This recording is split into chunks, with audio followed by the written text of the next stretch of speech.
अच्छा फिर उसके बाद जो बयान आया है डोनाल्ड ट्रंप का जो बयान आया कि वो कहते हैं कि हरमुज़ पर ईरान का कब्ज़ा नहीं होना चाहिए और हरमुज़ से जो जहाज़ गुजरेंगे, ईरान को टूल टैक्स देकर जो जहाज़ गुजरेंगे उनको भी रास्ता फराहम नहीं किया जाएगा, बल्कि उन पर भी हमला किया जाएगा। और उन्होंने कहा कि दुनिया की सबसे बड़ी बहरी फ़ौज, अमेरिकन फ़ौज, वो नाकाबंदी उसने शुरू कर रखी है, वो नाकाबंदी बहुत जल्द शुरू कर देगी आबनाए हरमुज़ की, और वहाँ से किसी को भी गुजरने नहीं दिया जाएगा। और उनका ये कहना था कि ईरान गैर कानूनी टूल टैक्स वसूल करेगा और जो भी जहाज़ वहाँ से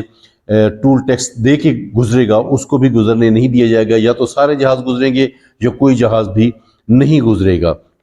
और अमेरिका के सदर डोनाल्ड ट्रंप का ये कहना था कि ये गुंडागर्दी है और ये भत्ता है और अमेरिका किसी को भी भत्ता नहीं देगा।